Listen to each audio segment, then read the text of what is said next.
Let me see. Let me get you ready. Boom. Is that it? I got you.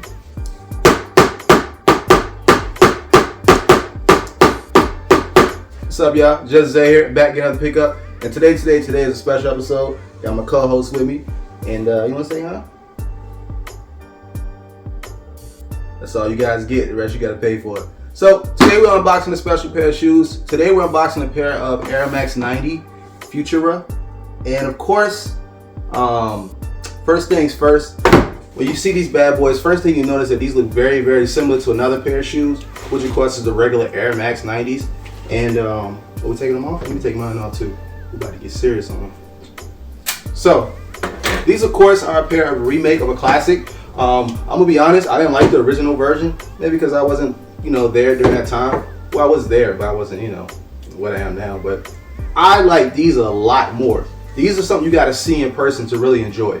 For those of you guys that are on the fence, they really redid the whole upper part of the shoe, and they left the bottom the same, which is okay.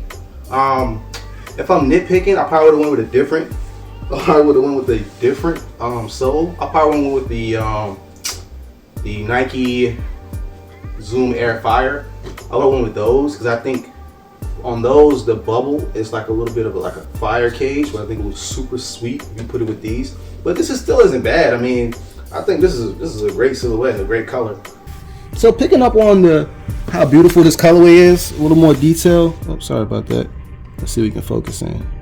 Boom. Okay, so picking up on this colorway, you notice that there are several shades of pink on this shoe, and there's only a limited shades of white. So this right here is labeled as the Summit White, which is right here, and then this shoe is labeled as a Barely Rose, a Pink's Oxford, and then a light soft pink. I'm gonna go on a limb on this one, and I'm gonna say the floating check is going to be the light soft pink, and then the Barely Rose is going to be the suede that you have right here across the midsole, and then this right here is going to be the Oxford pink, or Pink Oxford. That's just my guess, but one thing I do know for sure is that this is an amazing shoe.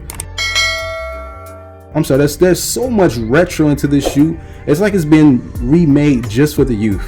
Now I can't confirm that, but I think this is the shoe that's going to cross the bridge between the people that were born when this shoe originally came out and those that are just now getting into sneakers, because you have the OG bottom right here, which you guys know and love, and then you have this off-white type look, the branding off-white, where things are floating on top or poking out, and they're not necessarily functional, but they're stylish.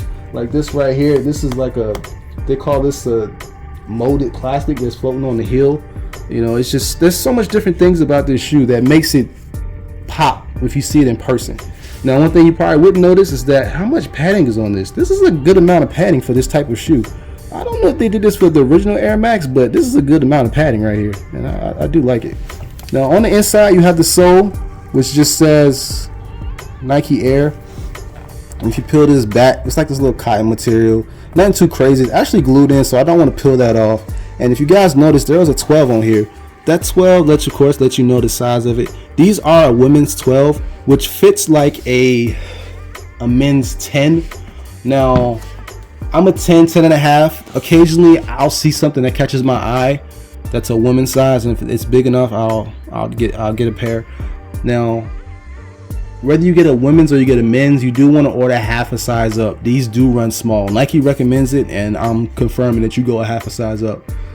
But if you ever get a size 12 and you're a 10 or a 10 and a half, I think you'll be fine. I mean, these are fine to me.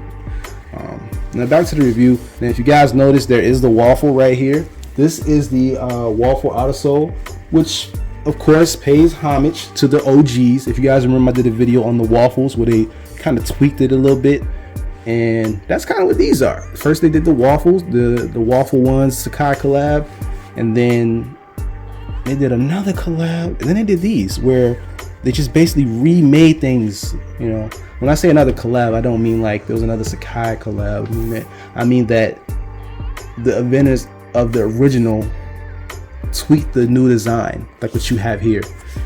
And this is amazing. And if you look at this right here, you guys notice this shoe starts off with the athletic lacing right here, which is like a circular lacing, and then you get to the top where you have to tie it, it then goes flat for the casual lacing, which I think is pretty sweet because it makes it easy to style and then easy to tie up. So, and then you got, of course, Nike branding all throughout this whole shoe. If you look right here, you have a Nike check on the left foot, and then if you go to the right foot, you're gonna see Air. So you have Nike Air, because these are Airmax. So overall, man, I would definitely buy these again. These are only $150. Definitely get your hands on a pair if you can. As far as comfort goes, these are fine for walking to class or going to like a little night outing. Definitely wouldn't go running in these. These aren't quite made for that. But if you're a baller and you want to do that, be my guest, do your thing. Do your thing, 21. But overall, man, definitely get you a pair if you can. All right, so let's see how easy these bad boys are to slip on. So just pull it back like that. Boom. Once you get them laced how you want them, I mean, they're pretty easy to slip on. Even if you don't lace them up, they're pretty easy to slip on. So let me just kick them off. So it's pretty. That's funny. The door opened up. Now it's time to ride him out of rip.